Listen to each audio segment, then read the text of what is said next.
Today I made fried rice at home, as well as in a restaurant kitchen, and I want to share a few maybe useful tips on how to make the best fried rice at home, depending on if you want to trust me or not, but that's up to you. I don't know if I would trust a random stranger on the internet. Are you still here?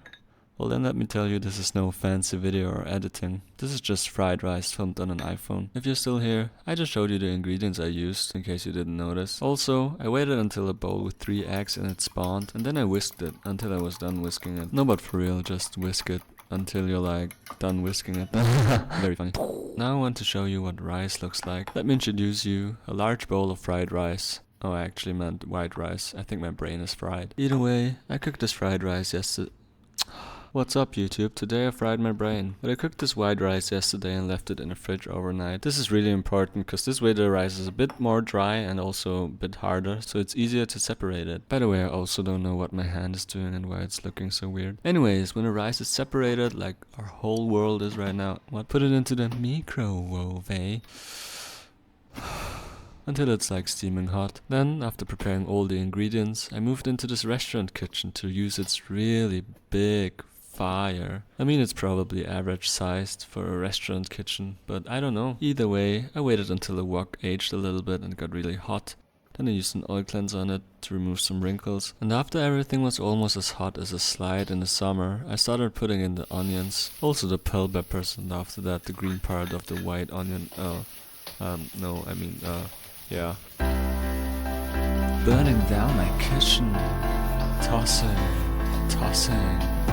Burning down my kitchen. Here's some oil. And now when the pan is really hot, I add in the eggs so they don't stick too much. And then I like to season them right away, but I don't know when that clip will show up.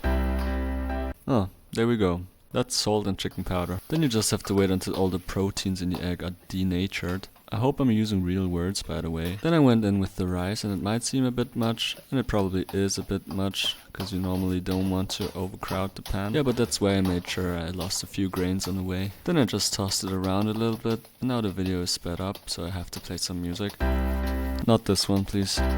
Stop, please. Thanks. Okay, I had way too much fun editing this again. Anyways, this was some soy sauce, chicken powder, sugar, some salt and sesame oil. And then just toss it around a little bit. And this clip is way too long, I don't know what to say now.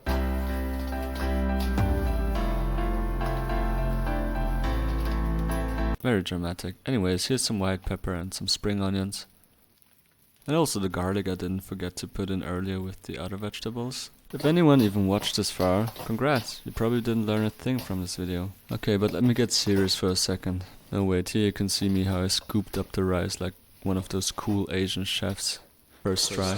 No, but seriously, having a large fire like this is pretty advantageous when making fried rice. And also you just don't lose as much heat when putting all the ingredients in. What is more is that this fried rice was absolutely legendary. It wasn't just some sticky mash. This was a 10 out of 10. I could literally taste the flame burning inside my mouth. Okay, thanks. Now I'm gonna show you how I would make the same fried rice at home.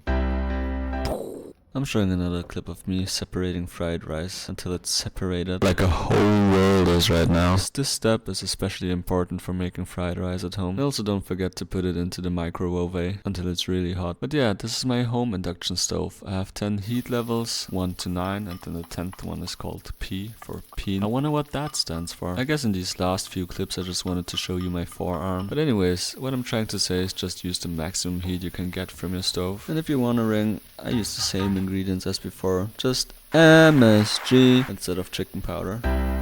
But yeah, I first put in the vegetables just like before, and then I didn't forget to put in the garlic.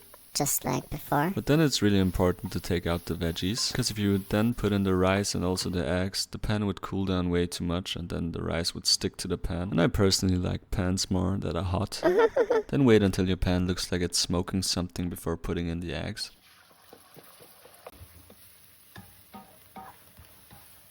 I'm sorry, I needed a quick break. Now you can go in with the rice, and I guess I added some MSG. And then it's pretty important that the rice stays connected to the pan, so all the heat from the pan can be transferred. And also at first, don't move it around that much. What? And now after all the heat has transferred, make sure you toss it around a little bit and lose some rice on the way as well, if you want to be cool. And now for some extra HP, add your veggies back in and make sure you toss them around a little bit. And now in the near future my stove decided to shut itself off because it was too hot, but that's the only way you can know it was hot enough. And after turning back on my stove, I added some black pepper, because I didn't have white pepper at home, and some soy sauce, and yeah, I think I'm just gonna list them up. But then I cheated by adding some extra oil because my pan was too dry. But oil is the solution to everything. And you can thank me in the comments for this ASMR sound I created every time I smashed my wok back onto the stove. Then add the green onions and enjoy some more ASMR.